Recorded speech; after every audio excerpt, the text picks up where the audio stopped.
Donc après cette poésie visuelle et auditive qui fait appel à nos émotions, nous allons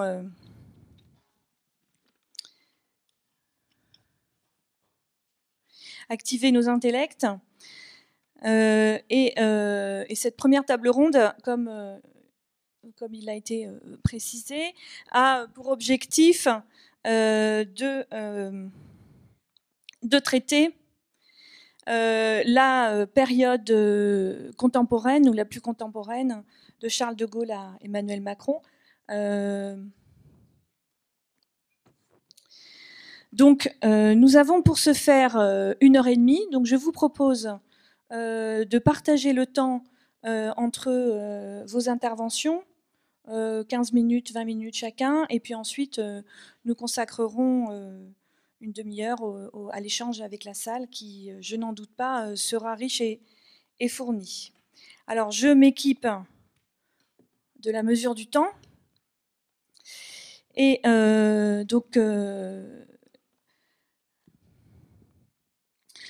nous allons tout d'abord écouter Valérie Stigler, qui est doctorante à l'Université de Paris 1, donc à la Sorbonne, qui est chercheuse associée à la chaire d'histoire contemporaine du monde arabe du Collège de France, et qui va exposer les relations entre l'Europe et la Méditerranée, la France et la Méditerranée.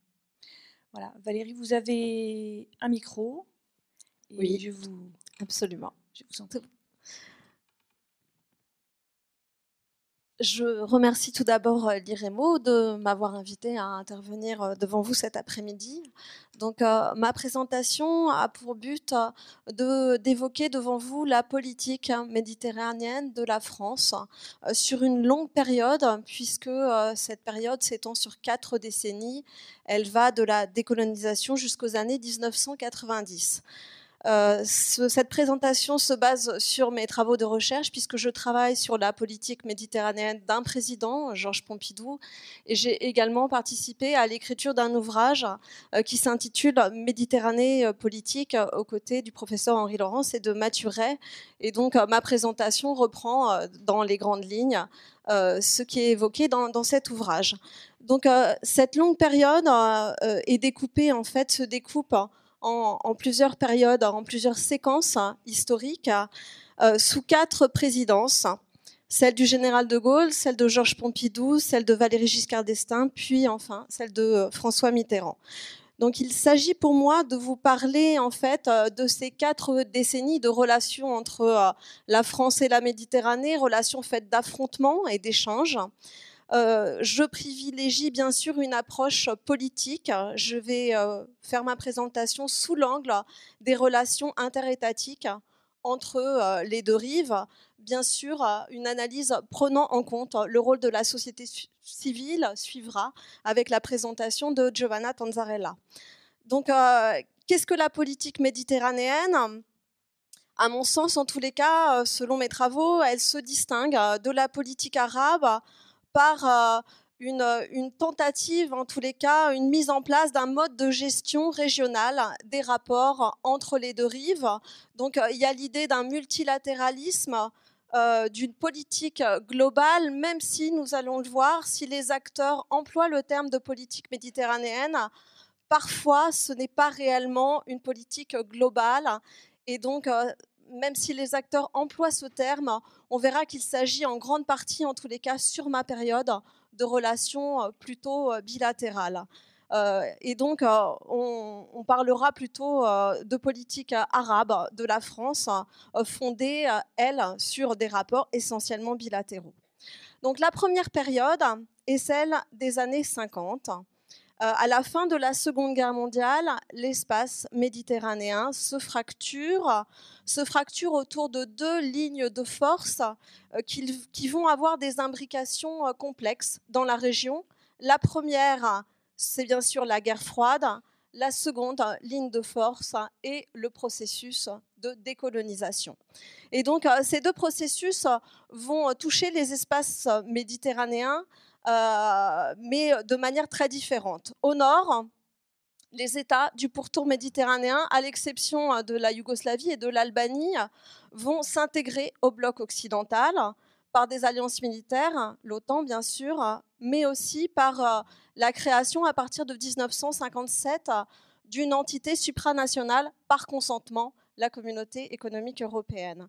Et donc cette communauté, cette entité en formation va se détourner pendant 2 décennies des provinces méridionales de l'Europe, mais aussi de la rive sud, qui est, elle, en proie à un processus de décolonisation. Les États de la rive sud de la Méditerranée entrent dans ce processus, ils se pensent désormais unitaires, ils se pensent souverains. La formation de leur identité passe par l'imposition d'une langue nationale dans ces États et par l'essor d'institutions étatiques. Et ces nouveaux États endossent le discours panarabe. Donc on le voit, la Méditerranée se fracture dans les années 50. En France, la 4e République voit ses positions en Méditerranée battues en brèche, puisqu'on entre dans une période d'affrontements qui culminent, qui sont symbolisés par 1956. La France, qui, vous le savez, a établi des liens très étroits avec l'État d'Israël sur le plan militaire, sur le plan nucléaire, intervient aux côtés de la Grande-Bretagne et d'Israël dans la crise de Suez pour s'opposer à la nationalisation du canal par Nasser. Cette action est interprétée par les autres États arabes comme une agression contre l'Égypte. Et donc, au nom de la solidarité arabe, la France disparaît pour un temps du monde arabe. De plus, le déclenchement de la guerre d'Algérie porte un nouveau coup entre la France et les autres États arabes au nom de cette même solidarité arabe. Donc, pour quelque temps, la France va rompre ses relations diplomatiques à partir de 1956 avec la plupart des pays de la rive sud, excepté le Liban. Néanmoins, malgré cette disparition diplomatique, cet effacement politique, les échanges se poursuivent entre la France et la Méditerranée. Tout d'abord, les échanges vont s'intensifier avec une autre puissance méditerranéenne, l'Italie, qui est elle-même signature des traités de Rome. Et les échanges commerciaux se poursuivent aussi de manière intense avec les ports maghrébins. Marseille, en 1958, reste le premier port français. La valeur du trafic de la France avec les pays méditerranéens, Italie, Espagne, Turquie, Égypte et Maghreb, s'élève à 25% des échanges, avec 80% pour le Maghreb et 11% avec l'Italie. Ces échanges très importants légitiment aux yeux des autorités françaises le maintien d'une flotte en Méditerranée afin de les sécuriser. Et donc, on le voit, si la fracturation politique et comment dire, la guerre d'Algérie et la politique de la France en 1958 vont l'éloigner du monde arabe, les échanges demeurent intenses. 1958 marque le début d'une nouvelle séquence, celle des années 60, où la Méditerranée est désormais un territoire formé d'États qui se reconnaissent mutuellement et qui vont commencer à tisser des relations bilatérales. Cette nouvelle séquence se traduit par de vastes mouvements d'échanges, notamment des échanges de population, puisque c'est de la période d'émigration très intense des Suds vers le Nord. C'est la période notamment de l'arrivée de la génération, de ce qu'on appelle la génération des pères en France, une forte immigration turque vers l'Allemagne également. À cela s'ajoutent de vastes mouvements de circulation d'étudiants, d'experts, de coopérants. Je pense notamment aux Français qui partent au Maghreb au titre d'enseignants, qu'on nomme les Pieds Rouges en Algérie. Néanmoins, sur le plan politique, c'est aussi une période de fracturation, puisque au nord, le projet européen s'accentue, s'approfondit, avec notamment la création de la politique agricole commune dans les années 60, alors que le sud multiplie les projets unitaires qui finalement ne parviennent pas à aboutir à cause des rivalités autant internes qu'externes. Je pense bien sûr en 1963 à la création de la République arabe unie, puis des tentatives dans la fin des années 60 de rapprochement entre l'Égypte et la Libye de Kadhafi. En France, l'arrivée du général de Gaulle est ressentie comme une nouvelle donne à l'égard des pays arabes. Dès mars 1959, le général de Gaulle annonce à ses partenaires de l'OTAN qu'il retire, en temps de paix, les forces navales françaises de Méditerranée pour des raisons, je cite, de responsabilité particulière de la France dans cette zone. Donc, on voit bien que la Méditerranée va s'insérer dans le dispositif stratégique français et qu'elle est un instrument pour l'indépendance de la France. En parallèle, au Maghreb, le général de Gaulle lance une coopération qui permet à la France de conserver des partenariats privilégiés avec les États nouvellement indépendants.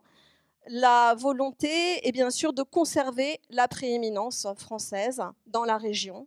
En parallèle, s'opère la reprise des relations diplomatiques entre la France et les pays arabes à partir de 1962, la signature des accords d'Évian, reprise des relations avec la Jordanie, puis la Syrie, puis l'Irak, puis l'Égypte, même si les livraisons à destination d'Israël, les livraisons d'armes bien sûr, se poursuivent de manière plus discrète.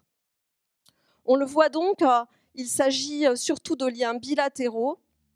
Néanmoins, cette politique s'inscrit dans une stratégie globale, celle du projet de troisième voie.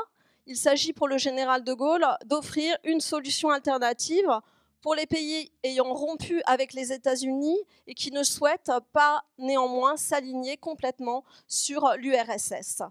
D'autre part, il s'agit pour le général de Gaulle de maintenir la France dans le concert des grandes puissances. Et donc, cette politique à l'égard de la Méditerranée s'inscrit dans ces deux lignées. Bien sûr, vous connaissez le tournant de 1967 avec une accentuation de ces deux lignes politiques. Pour autant, on peut se demander si la Méditerranée intéresse-t-elle véritablement le général de Gaulle, s'il lui accorde une place particulière dans sa politique étrangère. Rien n'est moins sûr puisque Couve de Murville, son ministre des Affaires étrangères, répond en partie à la question en écrivant dans ses mémoires, je cite, « L'idée d'une politique méditerranéenne d'ensemble m'a toujours paru manquer de contenu, car une multitude d'États bien divers bordent cette mer et chacun pose son problème particulier. » Donc on le voit, la Méditerranée n'est pas perçue comme un espace global. Les liens bilatéraux sont privilégiés. La Méditerranée est néanmoins intégrée à une stratégie globale à l'échelle planétaire du général de Gaulle. D'autre part, le général de Gaulle ne prend pas appui sur ses partenaires européens pour donner plus de consistance à sa politique arabe. Plusieurs raisons à cela, bien sûr, son scepticisme vis-à-vis des organisations supranationales, le refus aussi d'une Europe politique construite autour des États à partir de 1962, et puis bien sûr le veto persistant de la France à l'entrée des Britanniques dans la CE qui perturbe le projet communautaire pour un temps. Donc on verra que pour qualifier en fait la politique du général de Gaulle, les acteurs de l'époque parlent de politique franco-arabe. Les historiens parleront plutôt de politique arabe de la France. Sous Georges Pompidou, qui arrive au pouvoir en 1969, désormais on emploie le terme de politique méditerranéenne. Ce terme s'explique par une volonté d'ouverture à l'égard de la Méditerranée en évitant les antagonismes. Georges Pompidou, une fois élu, va essayer d'élaborer un projet politique autour de la Méditerranée. On peut expliquer cette volonté présidentielle par des liens particuliers qui unissent Georges Pompidou avec la Méditerranée. Son père est professeur d'espagnol. Par son parcours intellectuel également, hein, c'est un agrégé de lettres classiques, il partage en grande partie la vision de l'historien Fernand Braudel, qui voit la Méditerranée comme un carrefour ouvert aux influences réciproques. Mais en tous les cas, avant d'être à la présidence, cette influence méditerranéenne demeure passive, contemplative, et on peut se demander ce qui va pousser le président à en faire un objet politique. L'explication, à mon sens, est à trouver dans l'articulation en fait du projet européen au projet méditerranéen. Mais il faut le savoir, la diplomatie française ne considère pas la Méditerranée comme un espace homogène, et la défense des intérêts nationaux prime sur la recherche de mécanismes politiques collectifs.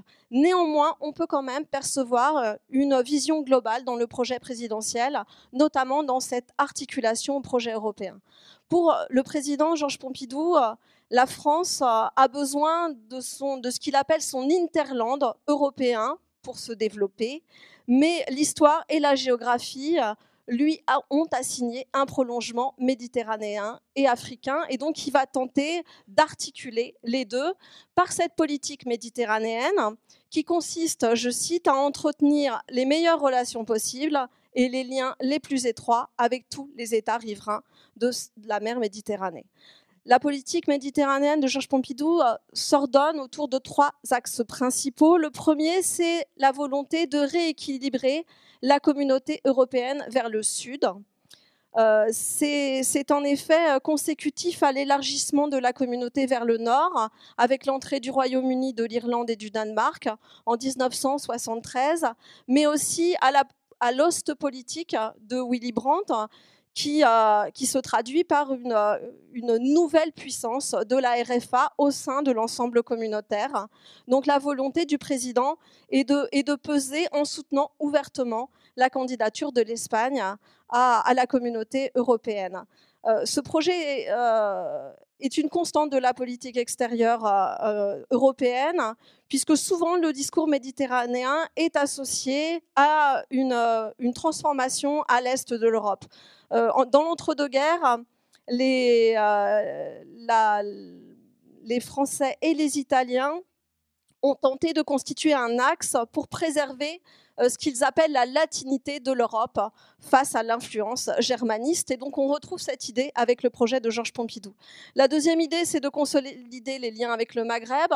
Le général de Gaulle a donné la priorité à l'Algérie. On verra que Georges Pompidou tente de rééquilibrer les relations, notamment en renouant les relations avec le Maroc, qui était rompu depuis l'affaire Ben Barka, et en essayant de promouvoir des liens plus importants avec la Tunisie, en ouvrant la France également à des relations avec la Libye après le coup d'État de Kadhafi.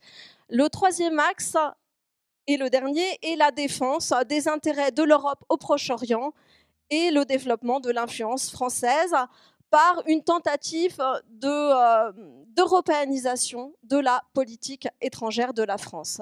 Cette européanisation se traduit... s'accélère à partir de la crise de 73, à partir de la guerre du Kippour, avec notamment une déclaration commune européenne du 6 novembre 1973 qui condamne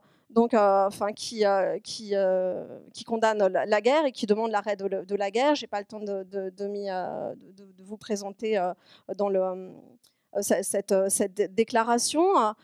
Puis un projet collectif, le lancement du dialogue euro-arabe à partir de décembre 1973, qui est fondé sur la reformulation des relations entre l'Europe et le monde arabe à partir de bases égalitaires et de respect des intérêts communs. Donc cette politique...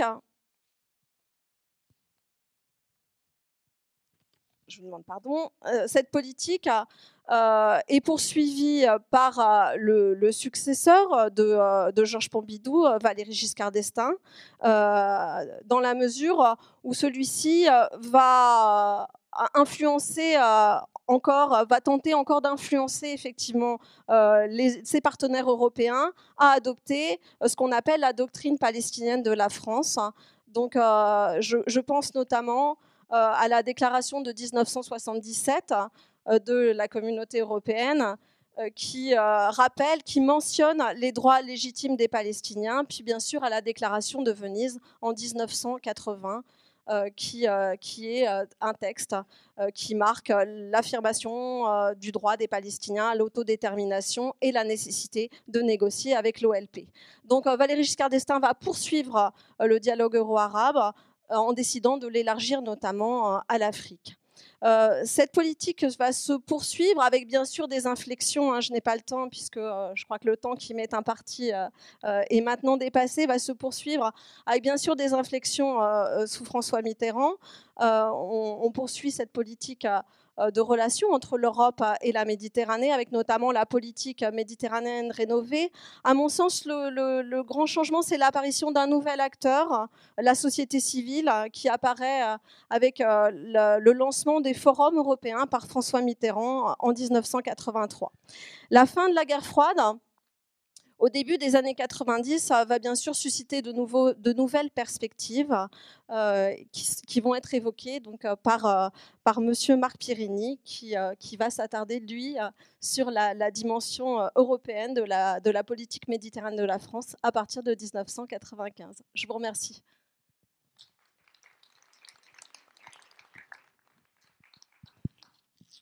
Eh bien, enchaînons tout de suite. C'est bon. Je vais donc repartir curieusement, à 1989 en Europe centrale pour expliquer pourquoi il y a tout d'un coup, en 1995, un bond en avant de la politique européenne en Méditerranée. 1989, c'est l'année où la Pologne et la Hongrie sortent du bloc soviétique et immédiatement, à l'instigation de l'Allemagne, bien entendu, on bâtit un programme extrêmement ambitieux d'aide à la reconstruction économique et politique de ces deux pays, le programme phare, Pologne-Hongrie, aide à la reconstruction économique, qui très vite s'étend aux autres pays d'Europe centrale et qui, bien sûr, très vite suscite de la part des pays latins de l'Europe une réaction en disant si vous faites cela, il faut aussi faire quelque chose d'équivalent en Méditerranée. Alors, il y a eu, on vient de le mentionner, la politique méditerranéenne rénovée, qui était une première réaction, dont j'étais le rédacteur moi-même à l'époque, mais qui, au fond, a été très vite poussée sur le côté par l'Allemagne et les pays du Nord, et l'opportunité ne s'est présentée vraiment qu'en 1995. Et là, c'était la même notion, la même base, rééquilibrage avec l'Europe centrale, mais avec une modalité très particulière, c'est que la Commission européenne a fait des propositions en février et mars 1995, et c'était sous présidence française. Et il y a eu une tournée très complète des pays de la Méditerranée, dont certains sont aujourd'hui membres de l'Union européenne, mais ne l'étaient pas à l'époque, comme Chypre ou Malte, par exemple. Et il y a eu donc une consultation des pays du Sud. Donc non seulement on avait un effort européen, mais on avait aussi une méthode originale de consulter les pays du Sud sur le contenu, et sur le contenu d'une approche tout à fait globale, qui était à la fois politique, économique, aide au développement, commerciale, et culturelle, et qui impliquait la société civile. Et curieusement, si je puis dire rétrospectivement, c'est un peu curieux, tous les gouvernements de la région ont signé. Ils ont dit on est d'accord pour le faire. Et dans la deuxième partie de l'année, après d'autres consultations, la présidence espagnole a mené en novembre 1995 la conférence de Barcelone, qui a abouti à la déclaration de Barcelone. Et ce qu'on a constaté immédiatement après, de 1996 à 2001, c'est 6 années très prometteuses dans lesquelles se sont instaurés toutes sortes de dialogues au niveau ministériel, mais au niveau de la société civile, au niveau des institutions spécialisées, économiques, culturelles, patrimoniales, etc. Et c'était en quelque sorte une période heureuse, si vous voulez, où non seulement les pays du Sud étaient d'accord, mais la politique française avait réussi à se transformer, avec le concours de l'Espagne et de l'Italie, naturellement, mais aussi du Portugal, de la Grèce, en une politique européenne. C'est un moment assez rare dans l'histoire. Alors ça, c'est le premier point, c'est le point heureux. Après viennent une série de chocs qui ont été déterminants. Le 11 septembre 2001, bien entendu, les attentats de New York et de Washington, qui se traduisent pour nous, Européens, dans une inversion à peu près totale de la logique de Barcelone. C'est-à-dire que le partenariat finit par graduellement s'effacer devant la logique des grands maîtres de la Méditerranée, c'est-à-dire Assad, Moubarak, Kadhafi et Ben Ali, qui avaient toujours dit, bien avant le 11 septembre, nous sommes, ça avait toujours dit aux Européens et aux Américains, nous sommes vos principaux remparts contre le terrorisme islamique. Et je vais vous donner un exemple qui est très concret pour faire comprendre qu'est-ce que c'est que l'inversion de la logique, qui n'est pas du tout la révélation d'un secret, puisque tout ça a été dans la presse spécialisée. Mais il y a eu 6 mois exactement après le 11 septembre à New York et Washington, l'attentat de Djerba, où un islamiste tunisien, à peu près invisible, parce qu'il travaillait dans des clubs de vacances, pas du tout le profil habituel, a fait exploser son camion de bouteilles de gaz devant la synagogue de Djerba, faisant 14 morts, essentiellement des Allemands, mais aussi 2 Franco-Tunisiens. Et l'enquête s'est poursuivie avec beaucoup de mal jusqu'à l'automne 2002, lorsque la Tunisie a demandé à la France, au juge antiterroriste de l'époque, de l'aider à décrypter la carte SIM du téléphone satellite de ce monsieur qui s'était fait exploser à Djerba et qui, n'étant pas un grand professionnel de la chose, avait laissé son téléphone à la maison. La Tunisie n'avait pas les moyens de décrypter cette carte SIM. La France l'a fait. Et qu'est-ce qu'on a découvert? C'est qu'une heure avant l'attentat, ce monsieur avait reçu l'ordre d'exécuter l'attentat depuis Islamabad, avec un numéro qui a été identifié et qui était celui de Khaled Shir Mohammed, le numéro 4 d'Al-Qaïda à l'époque, et l'ingénieur qui a conçu les attentats du 11 septembre, c'est-à-dire c'est un ingénieur structurel qui a choisi les tours, le Pentagone, etc., pour des raisons techniques bien précises, au lieu de choisir l'Empire State Building ou le Chrysler Building. Donc, c'était quelqu'un qui était tout à fait central dans la construction des attentats dévastateurs du 11 septembre, près de 3000 morts, je le rappelle. Et donc, il y a en quelque sorte, sans caricaturer, un marché qui a été passé entre la présidence Ben Ali et la France et les États-Unis en disant, voilà, je vous offre sur un plateau d'argent de quoi lutter contre Al-Qaïda, vous me laisserez un peu tranquille sur les droits de l'homme, la gouvernance, etc. Bien. Moi, j'étais ambassadeur en Tunisie et je sais ce que ça nous a coûté de ralentir, en quelque sorte, nos projets de gouvernance. Et naturellement, après, l'antiterrorisme a fait son effet et en février 2003, une opération pakistano-américaine a capturé Khaled Shir Mohammed, qui est aujourd'hui toujours à Guantanamo. Donc ce marché qui a été passé, c'est l'illustration parfaite, il y en a eu d'autres bien entendu, mais c'est celui que j'ai vécu moi-même sur place, c'est l'illustration parfaite de cette inversion de la logique. Autre moment important dans la suite de tout ça, c'est 2007, début de la présidence Sarkozy en France, où le président prend une initiative nouvelle qui va pas forcément à l'encontre du partenariat euro-méditerranéen, mais qui en altère fortement la logique.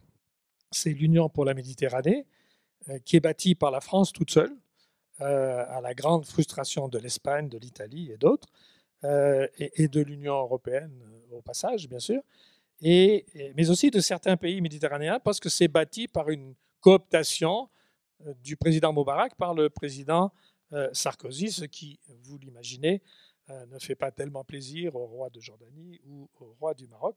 Donc il y a une sorte de cassure de cette logique commune qui présidait au partenariat euro-méditerranéen, et en même temps, bien entendu, la préoccupation antiterroriste subsiste.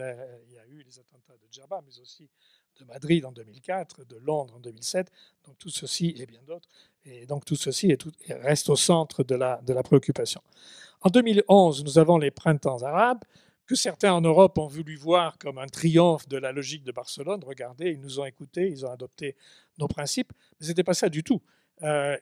C'était une revendication populaire pour plus de justice, plus de transparence, et ce n'était tellement peu pro-européen que les instigateurs de tous ces mouvements, il y avait des islamistes, il y avait des laïcs, disaient tout simplement aux Européens, vous croyez être les pères de nos révolutions, mais au fait, où étiez-vous quand nous étions torturés par les Moubarak, les Assad ou les Ben Ali? Vous étiez nulle part. Donc, il y avait un ressentiment très profond, populaire, dans les pays arabes envers l'Europe, et qui a contribué, bien entendu, à affaiblir encore un peu plus la logique euro-méditerranéenne.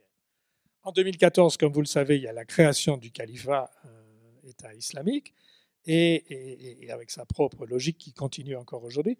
Et en 2015, la guerre en Syrie et la quasi-défaite militaire au printemps et à l'été 2015 de l'armée syrienne déclenche une crise des réfugiés qui est exploitée par les réseaux mafieux internationaux, naturellement, qui ont, à cette occasion-là, dans l'année 2015, sur l'axe Syrie, Turquie, Grèce, Europe, et sur l'axe Libye, Italie, Europe, engrangé entre 5 et 7 milliards d'euros en droit de passage. Ce sont les chiffres de Europol. Ça inclut évidemment la nourriture et le logement. Donc imaginez ce million et demi de gens qui ont traversé la Méditerranée en 2015, ça a engendré un business qui est estimé entre 5 et 7 milliards. Donc il y a des intérêts financiers derrière qui sont majeurs et qui aujourd'hui subsistent, bien entendu. Alors, quel est le monde auquel nous sommes confrontés aujourd'hui entre France et Méditerranée, Europe et Méditerranée? D'abord, vous avez un paysage méditerranéen qui, bien sûr, est éclaté. Nous avons d'un côté, un tout petit côté, la Tunisie qui continue son combat démocratique, qui a une nouvelle constitution, qui essaie de faire coexister deux tendances dans la société, une libérale et une islamique, c'est pas facile. Vous avez le Maroc et la Jordanie qui survivent grâce ou à cause de leur régime monarchique. Puis vous avez tous les autres. À l'autre extrême, bien entendu, vous avez l'horreur syrienne qui reste quotidienne, mais vous n'avez plus aucune unité, pas même de façade, entre tous ces pays, et vous avez des intérêts extraordinairement divergents. Et puis vous avez en regard l'éclatement du paysage européen, naturellement, qui s'est révélé au grand jour en 2015 avec la crise migratoire, qui se révèle tous les jours ce mois-ci avec la crise au sein de la CDU en Allemagne. Et là, vous avez une sorte de choc culturel devant la migration, que certains confondent souvent avec le terrorisme, parce que c'est très pratique pour les régimes populistes. Mais vous avez toute l'Europe centrale qui, pourtant, comme je l'ai dit au tout début, a bénéficié d'un extraordinaire soutien de l'Union européenne et qui était supposé faire preuve de solidarité dans cette épreuve commune à tous les Européens. Donc, le noyau dur, Europe, Pologne, République tchèque et Slovaquie, l'Autriche en plus, et puis les pays de la ligne de front, Italie et Grèce, qui en ont assez d'être en première ligne, et puis tous les autres qui ont fait des calculs différents. Donc, soit ils se sont cachés derrière les durs, ce qui est en partie le cas de la France, mais aussi le cas de beaucoup d'autres pays, soit on fait des efforts, comme l'Espagne, mais qui n'était pas en première ligne parce que la migration du Maroc vers l'Espagne a été maîtrisée depuis longtemps. Elle est toujours là, mais elle n'est pas catastrophique. Et puis, vous avez eu le cas très spécifique de l'Allemagne, où la chancelière, qui était dans une position économique et politique en 2015 qui était tout à fait unique, c'est-à-dire l'Allemagne est un pays en croissance, un pays avec des surplus budgétaires, et c'est un pays qui, en 2015, avait un déficit d'emploi d'1 million. Donc il y avait 1 million d'emplois non pourvus en Allemagne, et il y avait tout un plan d'importation de main-d'œuvre. Et donc la chancelière s'est dit, on peut peut-être faire la combinaison entre nos besoins économiques et la compassion qui, à cette époque-là en tout cas, apparaissait dans le public allemand. Et donc, elle a ouvert les portes, elle a mis beaucoup d'argent, beaucoup de milliards d'euros, mais elle en a payé le prix ensuite, comme vous l'avez vu dans les élections de septembre l'année dernière, comme vous le voyez aujourd'hui dans les difficultés actuelles de la coalition, non pas difficultés entre la droite et la gauche, parce que le SPD assiste à tout cela un peu sur la ligne arrière, mais des difficultés entre la CDU et la CSU, qui sont le bloc de droite, et à l'intérieur de la CDU. Donc c'est extraordinairement compliqué aujourd'hui pour la chancelière de poursuivre la même politique. Qu'est-ce que cela veut dire? Ça veut dire que la Méditerranée est devenue un facteur de transformation du paysage politique de l'Europe, un révélateur des divergences intra-européennes. Et naturellement, tout cela va de pair avec la transformation politique dans beaucoup de pays d'Europe, la xénophobie, l'islamophobie, le rejet des migrants. Donc, il y a une sorte d'agenda politique de l'Europe qui devient dicté, qui est désormais dicté par les crises. La crise migratoire en particulier, bien sûr, l'antiterrorisme. Alors, en regard de tout cela, nous voyons en même temps une résilience extraordinaire de l'État islamique, qui est certes globalement défait en Syrie et en Irak, mais qui détient toujours du territoire et qui est en train, comme vous pouvez le lire dans Le Monde d'hier soir, daté d'aujourd'hui, est en train de se réorganiser pour agir à l'étranger. Agir à l'étranger, ça veut dire d'abord agir en Europe et agir au Maghreb.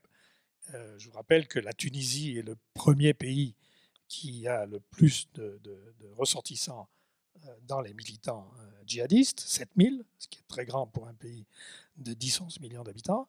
Et puis viennent la France, la Belgique, l'Allemagne, etc. Donc, l'agenda européen reste fortement marqué par ces deux préoccupations négatives, si je puis dire, les afflux de réfugiés et l'antiterrorisme. Alors, cela veut dire que la cohésion de l'Europe est très fortement atteinte, que la convergence européenne se limite désormais à des sujets négatifs, plus le fait que, naturellement, quand il n'y a plus de projet commun, plus qu'avant encore, les États sont concurrents entre eux. Donc, c'est à qui continue de vendre des équipements militaires à l'Égypte, à la Turquie, etc. Et là, vous avez la concurrence habituelle entre France, Italie, Royaume-Uni, etc. Dans tout cela, que nous reste-t-il au niveau européen? Il nous reste d'abord une grande faiblesse institutionnelle.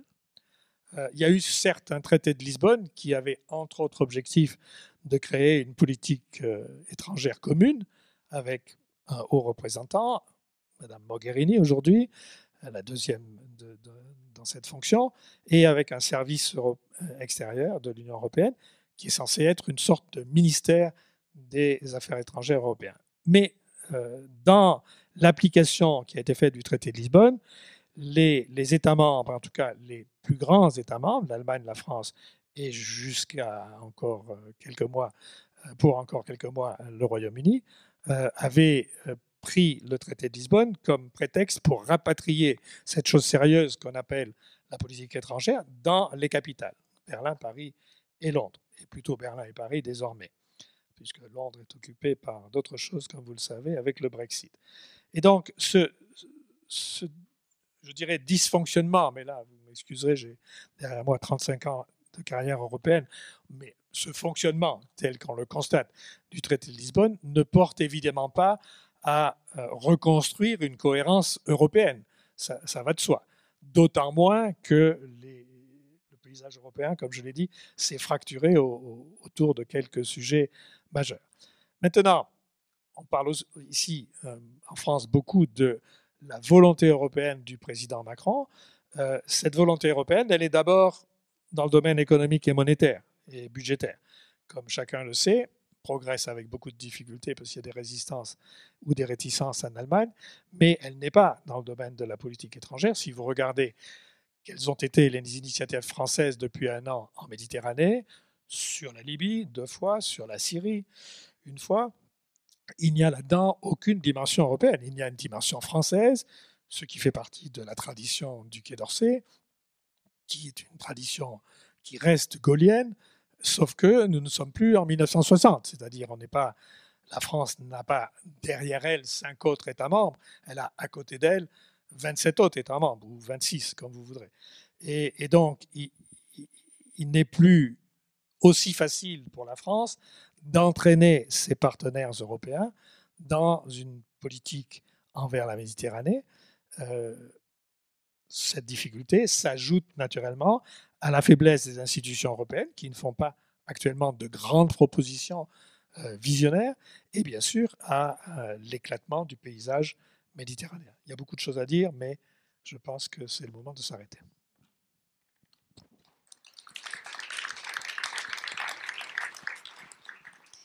Merci beaucoup pour avoir exposé autant d'éléments en un temps aussi court. Et donc pour le troisième éclairage, celui sur la société civile, donc Giovanna Tanzarella, qui est vice-présidente du réseau Euromed France et membre de l'IREMO. Merci beaucoup Estelle, merci aux intervenants qui m'ont précédé parce que je la tâche beaucoup plus facile d'une certaine manière parce que le tableau est totalement dressé. Donc je pense que je vais prendre 2-3 minutes pour raconter cette histoire. Non. En fait, voilà, je vais raconter la même histoire, mais vue du point de vue de la société civile. Savoir qu'est-ce qui s'est passé du côté de cet acteur qui n'était pas nouveau en soi, mais qui a joué un rôle qui était totalement inédit au cours de cette histoire. D'abord, une précision, disons, de vocabulaire. Qu'est-ce que je veux dire par société civile? C'est une notion extrêmement large. On pourrait en discuter pendant longtemps. Ça n'a pas beaucoup d'intérêt de rentrer dans des arguties de langage, mais disons que j'emploierais cette notion de société civile. La définition que je vais adopter est celle des gens que j'ai en chair et en os côtoyés pendant des années et qui sont une portion de ce que les sociologues considèrent la société civile, c'est-à-dire ma société civile, celle dont je vais parler, c'est les organisations non gouvernementales, le non gouvernemental n'est pas optionnel, progressistes, et qui placent au centre de leur action des questions assez politiques comme l'état de droit, les droits de l'homme, les questions d'égalité hommes-femmes, mais aussi les questions d'égalité sociale dans le développement, et qui sont un peu un composite très variable, et d'ailleurs pas du tout monolithique, comme je le dirais, de monde associatif et de monde syndical. C'est ça l'acteur qui, à la faveur de cette politique nouvelle que l'Europe a inaugurée en 1995 à Barcelone et qui s'est appelé le processus de Barcelone ou le partenariat euro-méditerranéen, à la faveur de cette nouvelle politique qui, pour une fois, voyait loin, regardait la zone dans son ensemble, je ne répéterai pas ce que Marc-Pierre vient de nous raconter, eh bien, la société civile a une place tout à fait spécifique, et je vais dire dans quel sens, mais surtout il faut comprendre le contexte. Pourquoi on parie fortement sur le rôle décisif des organisations de la société civile pour donner corps dans les pays, dans les sociétés, à cette nouvelle politique méditerranéenne. Eh bien, nous sommes à la fin d'un cycle et au début d'un autre, c'est-à-dire que nous sommes dans une phase où, après la fin, disons, de la fracture du rideau de fer et d'une certaine manière la fin du monde bipolaire, nous sommes dans la phase dans laquelle à la fois le continent européen est réunifié, et en voie de se réunifier, parce que ce n'est pas du tout encore fait, et qu'en même temps, et ça c'est pas du tout secondaire, la paix au Proche-Orient semblait à portée de la main. Et ces deux éléments constituaient des facteurs qui, en gros, disaient, parce que ce qui s'était passé à l'Est le disait, et aussi ce qui se passait en Palestine par ailleurs, les acteurs sociaux étaient considérés comme des éléments fondamentaux sur lesquels faire levier pour introduire un changement très important comme le partenariat euro-méditerranéen, c'est-à-dire la création d'une zone beaucoup plus intégrée à l'intérieur de notre espace. Donc, cet acteur qui devient, semble-t-il, incontournable, avait une particularité aussi, c'était qu'il était porteur de valeurs beaucoup plus que d'intérêts. Et ça, c'est quelque chose qui a suivi tout le long même si, évidemment, je ne veux pas non plus donner l'impression que j'ai une vision totalement angélique de la société civile, qui était un lieu de fort débat et de fort clivage, dont je dirai un mot tout à l'heure.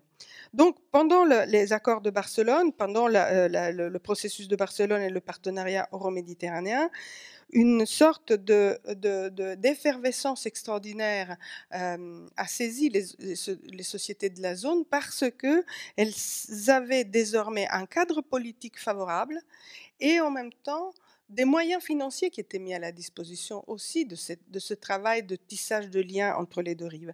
C'était une époque effectivement qui est considérée comme une période bénite, une période bénie, même très enthousiasmante. La ferveur des réunions qui se réunissaient, les réunions de la société civile qui se réunissaient avant les réunions ministérielles, sur le même agenda que les ministres, c'est-à-dire que les gens étaient mis au travail sur le même agenda institutionnel. Il fallait imaginer ces jeunes gens, parce qu'à l'époque ils étaient jeunes, ces jeunes gens engagés qui vivaient dans des situations de déni de droit, d'état de droit, etc., se mettre à travailler en commun, imaginer l'avenir. C'était normalement, si l'histoire avait été un long fleuve tranquille, c'était en fait là les classes dirigeantes ou les groupes dirigeants des futurs pays démocratiques. Ce n'est pas du tout ça la fin de l'histoire. Mais c'était une période qui a mis au travail tout ça, qui a mis au travail grâce au cadre de coopération multilatérale. La dimension multilatérale a été souvent citée ici, et c'est vrai qu'elle est totalement cohérente avec la logique de la société civile, qui n'est pas du tout, comme certains États, dans la logique bilatérale, mais on regardait la zone comme une région. De nouveaux liens se créent entre les sociétés civiles européennes et arabes. Et à l'intérieur de cette effervescence, il y avait des objectifs politiques importants qui étaient d'une part, évidemment, celui de la solidarité à l'égard des collègues qui vivaient dans des situations non démocratiques d'États autoritaires. Il y avait le pari sur le fait qu'on pouvait faire avancer vers un développement économique les pays du Sud. Et il y avait aussi l'idée que la société civile avait aussi le devoir d'influencer ou tenter d'influencer ou corriger, le cas échéant, les priorités politiques de l'Europe et des pays. Bien entendu, cette société-là dont je parle était quand même très divisée aussi, parce qu'il y avait des organisations qui étaient beaucoup plus sur des sujets politiques, dans la lutte contre les régimes autoritaires, d'autres qui étaient beaucoup plus arrangeants et qui n'hésitaient pas à coopérer avec les gouvernements. Et puis il y avait toute une partie de de la société civile par ailleurs, les mouvements sociaux, etc., qui s'étaient tenus en marge de ces instances nouvelles qui se créaient et qui préféraient plutôt le rapport de force avec les institutions que le dialogue. Cependant, si ce cadre a été effectivement très positif et fortement aussi incitatif à l'émergence et à la structuration des forces sociales sur la rive sud de la Méditerranée, quelques critiques étaient déjà là dès le départ. Disons, pour dire la chose la plus flagrante et la plus importante qui a frappé beaucoup l'action de la société civile, c'était autour de la question de la mobilité. En fait, chronologiquement, le lancement du partenariat euro-méditerranéen était coïncidé avec l'entrée en vigueur des accords de Schengen. Et ça veut dire quoi? Ça veut dire que de facto, ce travail de coopération, d'échange, de mobilité, de travail en commun entre les deux rives venait stopper par le fait que l'Europe, à ce moment-là, a érigé une vraie barrière qui s'appelle les visas, qui existait déjà auparavant, mais beaucoup de situations différentes permettaient à certains ressortissants de la rive sud de la Méditerranée de venir assez facilement en Europe, jusqu'aux années 80-90. Là, le problème, c'est qu'en parallèle, on crée un espoir d'une zone intégrée et en même temps, on érige une frontière, parce que ça n'a pas échappé, bien entendu, à la société civile du Sud, puisque la disparité des conditions de circulation renforce l'asymétrie entre la rive nord et la rive sud. D'autres éléments seraient à dire de manière critique, mais disons qu'au bout de 10 ans, on constate donc un essoufflement de cet élan qui a porté à la naissance d'une série d'occasions de travail en commun entre les deux rives. Les préoccupations sécuritaires sont là, sont très fortes. Comme on vient de le dire, l'Union européenne, même l'Union européenne a commencé à abandonner son ambition régionale, la dimension multilatérale, au profit des relations bilatérales, qui était quand même le cœur de ce qui est parce que le partenariat euro-méditerranéen a coexisté avec la vraie politique européenne à l'extérieur, qui était la politique européenne du voisinage, fondée sur des relations fondamentalement bilatérales. Et puis, effectivement, on arrive dans l'essoufflement de cette période à l'Union pour la Méditerranée, qui, de facto, ne fait plus aucune place à la société civile. Il n'y avait plus de forum civil Euromède, donc ces rendez-vous typiquement du partenariat euro-méditerranéen. L'Union pour la Méditerranée qui marginalise le rôle de l'Europe, parce effectivement, le traité de Lisbonne est passé par là. Les États sont devenus le facteur plus déterminant dans les politiques européennes, et la dimension communautaire s'efface. L'Union pour la Méditerranée a surtout conforté ce pacte implicite entre la sécurité du flanc européen du bassin contre le maintien des régimes autoritaires qui étaient les garants de la stabilité, ça vient d'être dit. Ce que Hubert Védrine a appelé la stabilité autoritaire. Ce pacte-là est renforcé par l'initiative française de l'Union pour la Méditerranée. Et la photo de la rencontre avec les chefs d'État autour du président français à la Concorde le 14 juillet 2008 montre bien la folie de l'histoire, parce que seulement quelques années après, la plupart de ces chefs d'État ont été balayés par l'histoire. Ce qui se passe à ce moment, c'est un phénomène assez particulier, qui est celui que les États, dans ce recul d'une certaine manière du projet méditerranéen, commencent à construire, à se créer leur propre petite société civile plutôt bienveillante. Ils créent des fondations, des instances, des programmes censés représenter la société civile, alors qu'ils n'étaient que des clientèles bénéficiaires des largesses des États, et qui jouissaient du soutien de l'institutionnel en échange de leur bienveillance. Cela a représenté une marginalisation de fait de la société civile indépendante. Là-dessus arrivent les soulèvements arabes. 2011 devait être normalement une année charnière. Et du point de vue de la politique méditerranéenne, il n'en a été rien du tout, en fait, parce que la situation de la zone semblait s'ouvrir. Les choses allaient commencer. L'environnement, dans certains pays, l'environnement pour la société civile semblait plus propice, parce que certains cadres légaux ont été modernisés, donc des nouvelles libertés ont été reconnues, et donc toute une série de possibilités d'action pour la société civile s'ouvraient. Mais c'était des cas très rares, d'une certaine manière, qui allaient d'une certaine manière être très vite, à part la Tunisie, qui était vraiment le cas le plus particulier. Cette période-là est quand même caractérisée par un retour en arrière. Et du point de vue des politiques méditerranéennes, qu'est-ce qui a changé ? Je disais rien du tout, parce qu'effectivement, le regard en surplomb des pays du Nord à l'égard du Sud, c'est resté. La même attitude paternaliste a continué en dépit des révolutions. Mais surtout, ce qu'on a constaté, c'était un repli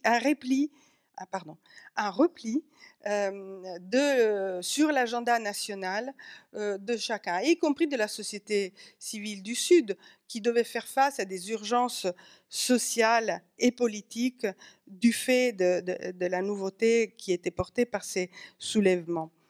Et d'autre part, on constate aussi la disparition, ou quasiment la disparition, de la référence à la Méditerranée, à la fois dans le discours et dans les esprits. Le remède cède le pas à l'euro arabe, c'est-à-dire qu'on revient à la notion d'euro arabe.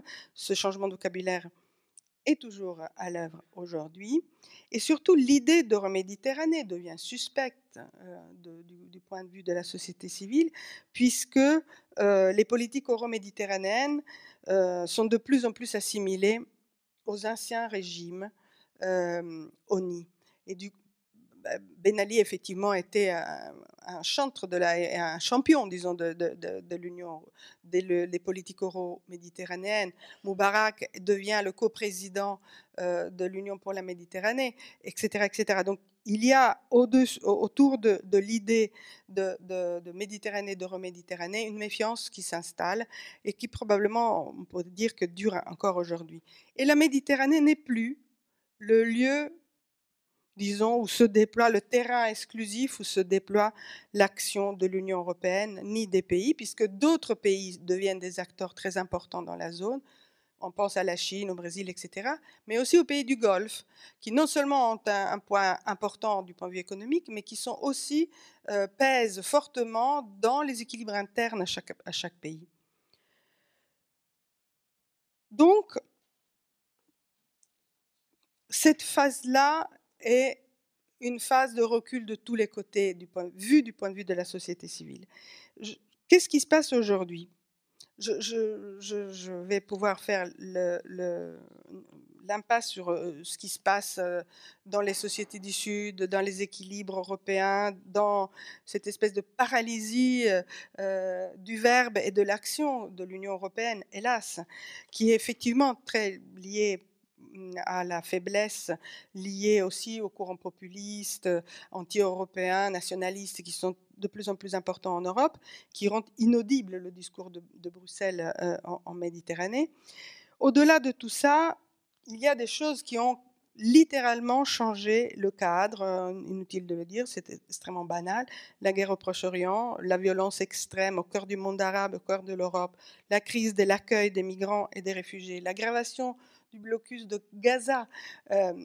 Tous ces éléments font qu'aujourd'hui, la Méditerranée a basculé dans la situation qui est la plus grave et désespérante qu'on ait connue depuis des décennies. Du côté de la société civile, et j'en aurais presque terminé, du côté de la société civile, la situation est effectivement particulièrement difficile aujourd'hui.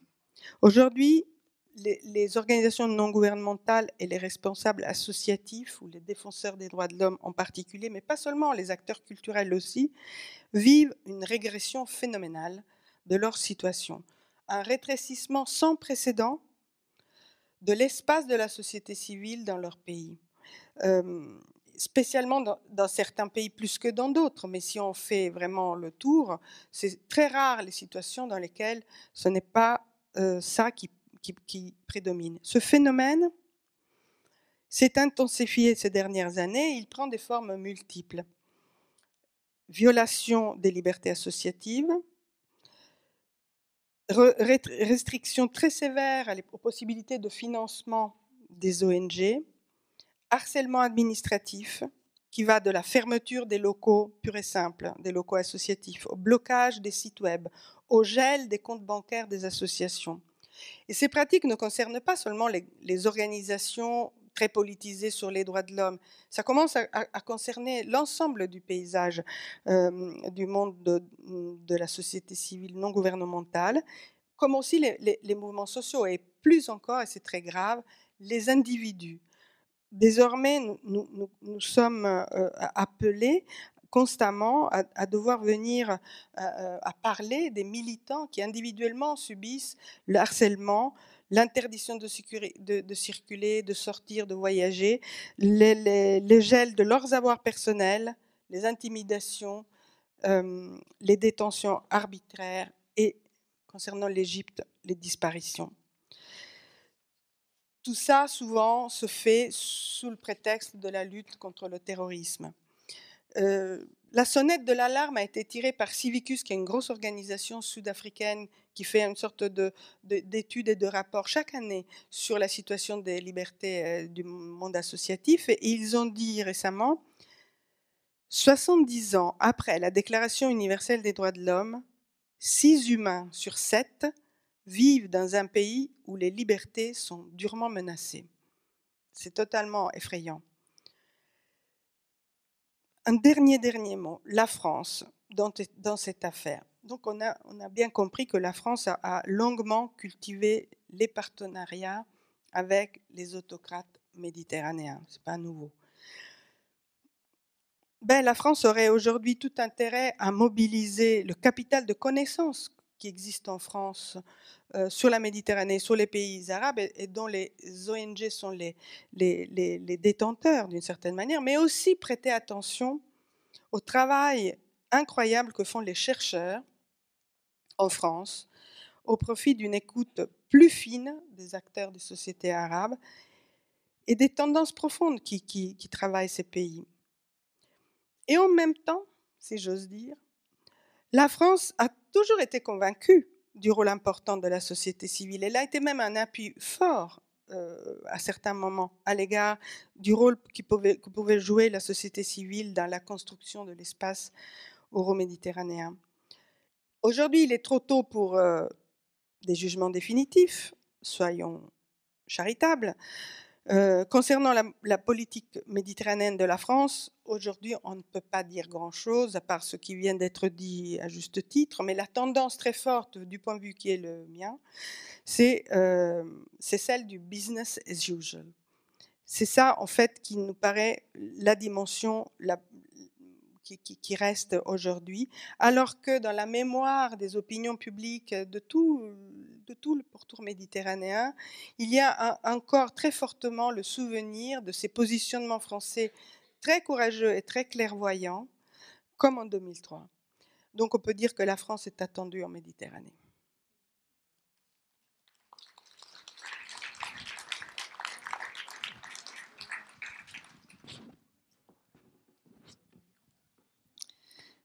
Merci. Oui, tu seras sanctionnée, Giovanna. Tu as pris un peu plus de temps.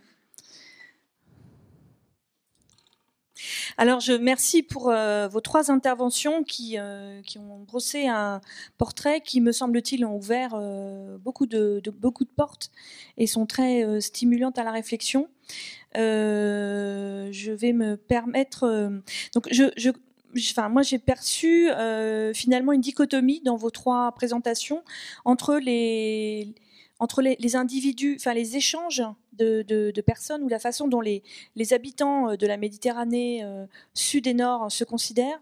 C'est-à-dire que pendant toute cette période-là, les échanges de personnes se sont renforcés et n'ont pas du tout été, comment dire, ont eu un courant relativement constant, alors que les politiques et le regard politique a changé vis-à-vis des pays de la rive sud de la Méditerranée.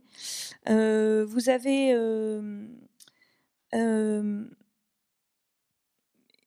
moi, je me permettrais de vous questionner sur 3 éléments qui n'ont pas été cités, et j'aimerais avoir votre avis sur leur impact sur ces évolutions, les évolutions que vous avez décrites. La première étant la guerre en Irak en 91.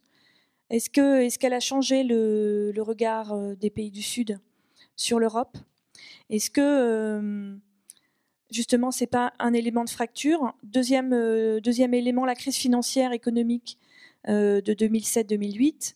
Est-ce qu'elle a également eu un impact sur le fait que la France et l'initiative de l'Union pour la Méditerranée française n'a pas eu, entre autres raisons, les effets attendus.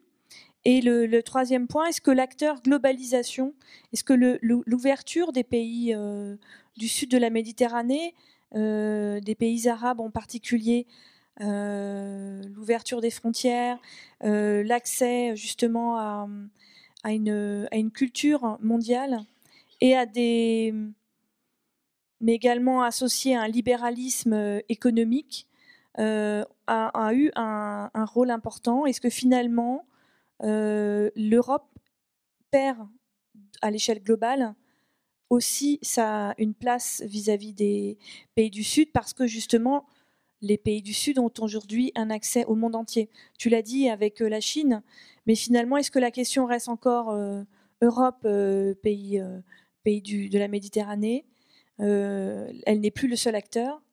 Et finalement, quel est cet impact ? Oui, en effet, ces trois facteurs ont joué un rôle négatif dans l'image de l'Europe en Méditerranée, en projetant d'une part la notion que l'Europe suit les États-Unis, cas de la guerre du Golfe, et sinon défend ses propres intérêts comme dans la crise financière ou dans la globalisation. Mais en réalité, le vrai problème pour moi, c'est que une évolution positive pour le citoyen de la rive sud de la Méditerranée n'est intervenue ou n'a réussi que dans un seul pays, qui est la Tunisie.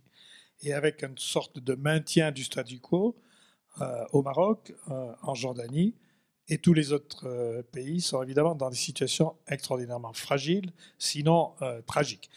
Donc, le citoyen n'a pas vu en quoi l'Europe pouvait l'aider, sauf à émigrer, bien entendu. Mais il n'y a pas d'ouverture à l'immigration, comme nous le savons bien. Donc, le message européen, théoriquement fait de valeurs humanistes, de liberté, d'état de droit, etc., n'a pas été suivi d'effet. Alors, je vous donnerai un exemple. Vers la fin de mon séjour en Tunisie, qui était de 2002 à 2006, fin 2002 à fin 2006, pour des raisons qui étaient liées aux bénéfices que le régime Ben Ali engrangeait de cette politique dont j'ai parlé tout à l'heure, c'est-à-dire vous avez besoin de moi, Ben Ali, pour la lutte antiterroriste, eh bien, le gouvernement tunisien essayait de bâillonner le rôle progressiste, l'appui de l'Union européenne, à la fois à la société civile et à la réforme institutionnelle. Alors, le régime d'alors a essayé de m'éjecter au bout de 3 ans de Tunisie, parce que je parlais beaucoup trop à la Ligue tunisienne des droits de l'homme. Ils n'ont pas réussi, donc ils ont dû me supporter une année de plus. Mais ils ont quand même réussi sur un autre point, qui était de convaincre les instances de la Commission européenne de transformer certains projets de réforme, par exemple la réforme judiciaire, pour en faire des projets totalement inoffensifs. Imaginez, donc j'ai résisté, mais à un moment donné, comme chacun peut l'imaginer, un ambassadeur applique des instructions. En décembre 2005, l'Union européenne a fini par signer un projet de réforme judiciaire en Tunisie qui consistait à fournir à l'administration judiciaire et pénitentiaire des véhicules et des ordinateurs, comme si c'était ça la réforme du système judiciaire. Donc là, c'était une vraie victoire du régime d'alors, au rebours exact des valeurs européennes. Donc, mettez-vous à ce moment-là dans la peau des institutions de la société civile tunisienne, de la Ligue tunisienne des droits de l'homme, de l'Association tunisienne des femmes démocrates, etc. Ils sont outrés, absolument outrés. Et ça, c'est un exemple parmi beaucoup d'autres, comme vous pouvez l'imaginer. Donc, il y a eu un très grand recul.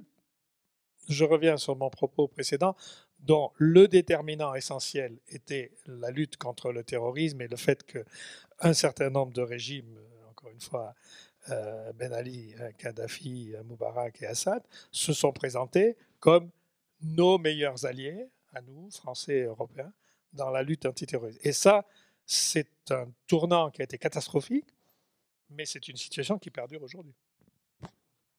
Merci beaucoup. Nous allons donner la parole à la salle. Y a-t-il des questions? Est-ce qu'il y a un micro baladeur ou... Voilà. Voilà. Madame. Pardon, mais je... Non, moi je suis une vieille dame. J'ai fait mes études à Damas. J'étais étudiante à Damas. J'avais fait les langues orientales et tout. Et ce que vous dites, d'accord, mais ce que vous oubliez, c'est les luttes.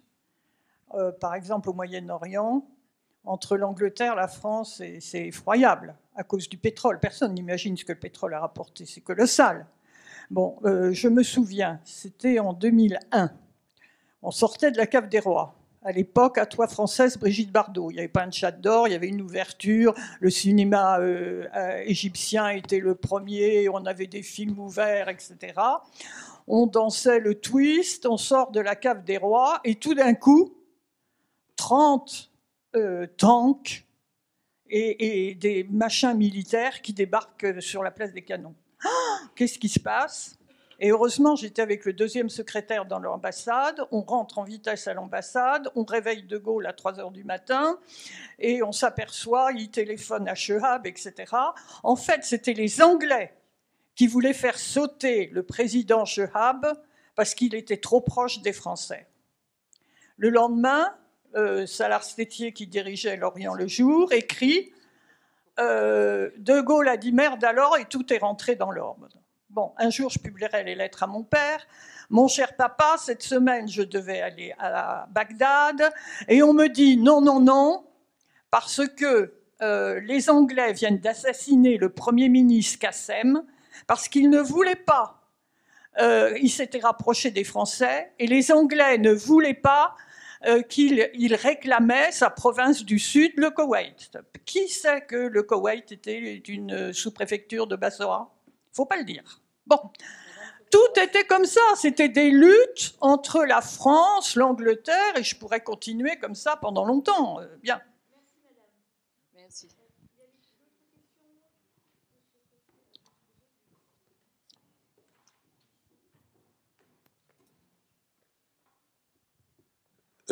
Je me souviens juste dans les années 88-89, on a beaucoup entendu parler de la Méditerranée, donc juste avant la chute du mur de Berlin. Et je me suis un peu étonné de cette montée soudaine. Alors je ne sais pas si c'était européen ou français, mais je me souviens dans les journaux, tout le monde voulait parler du sud de la Méditerranée, visiblement pour des raisons économiques, pour empêcher le flux migratoire, ou je ne sais quelle coopération nord-sud pour la même raison dont personne n'a parlé, ou très peu. Et tout d'un coup, évidemment, en 90, tout ça a été balayé. Donc, 2005, Barcelone reprend autre chose au niveau méditerranéen. Mais moi, je voudrais savoir si vous avez des informations sur cette période-là, 88, 89. Pourquoi tout d'un coup, pendant 2 ans, on a entendu beaucoup parler de la Méditerranée? Non, c'est très simple. C'est une lutte d'équilibre entre le nord et le sud de l'Europe.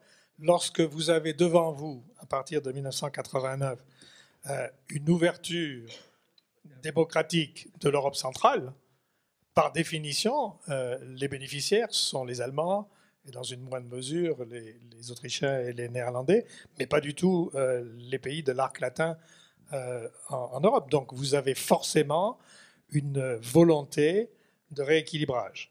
Sauf que pendant des années, l'enthousiasme politique européen, y compris de la France, y compris de Jacques Delors, président de la Commission à l'époque, est tel que faire passer une nouvelle politique européenne en Méditerranée et y mettre plus de moyens s'avère extrêmement difficile. Et j'en parle d'expérience, puisque ce qu'on a mentionné tout à l'heure, la politique méditerranéenne rénovée, qui était le premier effort de rééquilibrage, est passé comme ça, tout à fait par hasard, en fin de réunion de la Commission, sans même que personne n'y prête attention, et avec des moyens qui, au final, étaient dérisoires. Donc, vous n'en trouverez pas beaucoup de traces. Et ça, c'était en 1991, si je me rappelle bien. Il a fallu attendre encore 4 ans avant d'opérer ce rééquilibrage. Et ce rééquilibrage était au fond naturel, puisque les premiers bénéficiaires du retour de l'Europe centrale à la famille méditerranéenne seraient les pays du nord et de l'est de l'Union européenne, et donc les pays de l'arc latin étaient inquiets. Voilà, c'est aussi simple que ça. Naturellement, après, les États membres de l'Union européenne, à un certain moment, redeviennent concurrents, comme je l'ai dit plus tôt, sur le plan commercial, sur le plan des services financiers, etc., et sur le plan de la coopération et des ventes militaires. Je dirais juste, cette histoire on sait bien qu'en fait, on arrive à lancer cette politique méditerranéenne de l'Europe dans le milieu des années 90 pour rééquilibrer l'effort énorme que l'Europe s'apprêtait à faire vis-à-vis de l'Est et rééquilibrer surtout le poids de l'Allemagne. Mais mon souvenir, c'est vrai que la France et l'Espagne étaient des pays leaders tout le temps sur le dossier méditerranéen. Mais moi, j'ai le souvenir que ce n'était pas que ça. Et que les pays scandinaves étaient souvent des alliés très forts, ne serait-ce que des sociétés civiles. Alors, je ne sais pas si dans le Conseil européen, c'était différent ou à la Commission, mais nous, on pouvait compter sur l'appui du Danemark et de la Finlande. Fortement, et de la Suède aussi. Et donc, ce schéma est juste, à mon avis, mais néanmoins, sur certains dossiers, les pays de l'extrême nord de l'Europe étaient très, très fortement engagés. Cette observation est tout à fait juste, sauf qu'au moment de voter les budgets, ils sont votés au prorata du poids économique et des droits de vote de chaque État membre. Donc, l'Allemagne est prédominante.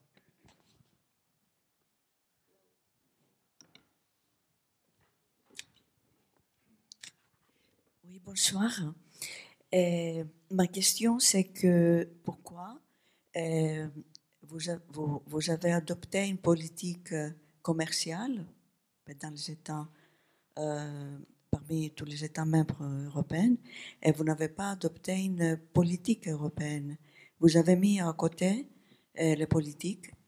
Et monsieur ancien ambassadeur, vous avez parlé de l'armée.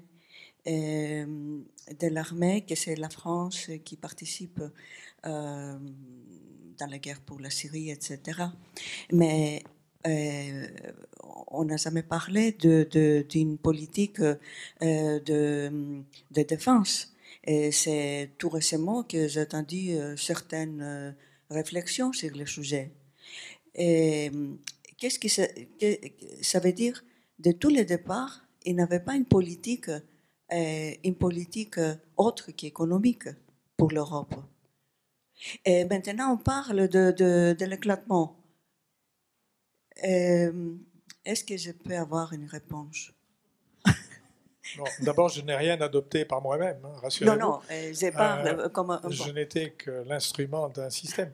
Mais non, ce qu'il y a eu, comme je l'ai dit au tout début, de 1995 à la fin de 2001, c'est un effort réussi pendant plusieurs années, pendant 6 années, d'instaurer une politique globale qui avait des dimensions politiques, économiques, culturelles, dialogue avec la société civile et réformes institutionnelles, donc gouvernance. Cette politique-là, elle était battue en brèche par les événements, par les attitudes des pays du Sud et de certains pays du Nord. Ce que vous avez aujourd'hui, qu'on le veuille ou non, il faut bien le regretter, c'est que dans la crise, l'interminable tragédie syrienne depuis 2011, vous n'avez strictement aucune présence de l'Europe. Vous avez eu, il y a 2 mois, une conférence à Bruxelles sur la Syrie, déclenchée par Mme Mogherini. 1 an avant, la même conférence. C'est très bien, de jolis textes, mais en pratique, qu'est-ce que vous avez? Vous avez des forces aériennes françaises, britanniques, belges, danoises, etc., et des forces sur le terrain qui sont essentiellement françaises, en complément des forces américaines et quelques Britanniques qui sont dans les bataillons américains. Bon, c'est tout ce que vous avez, parce que on n'a pas voulu faire jouer, on n'a pas voulu, au niveau des capitales européennes, en tout cas de celles qui avaient un poids, faire jouer un rôle politique à l'Europe dans cette tragédie syrienne. Ça, c'est ce que j'appelle le défaut institutionnel, c'est-à-dire que lorsque vous mettez en œuvre le traité de Lisbonne uniquement au bénéfice de 3 grandes capitales, lorsque vous nommez des personnalités faibles, comme la première haute représentante, un peu moins faible comme la deuxième, mais sans grande expérience, donc regardée de très haut par les ministres allemands ou français des Affaires étrangères, quand vous ne vous impliquez pas dans le débat aux Nations Unies en tant qu'Union européenne, qui est pourtant possible, parce qu'il y a au Conseil de sécurité des Nations Unies un représentant de l'Union européenne. Il ne parle pas à tous les coups, il ne parle que lorsqu'il y a une position commune, mais il existe. Eh bien, on aurait pu décider de jouer ce rôle-là, mais personne ne le joue. Donc ça, c'est un fait politique. Oui, mais Merci. Pas dans les règles européennes. Merci. Encore une question. Ce sera la dernière question. On doit brièvement, s'il vous plaît. Monsieur Perrigny, c'est pour vous encore. Toujours moi. Oui.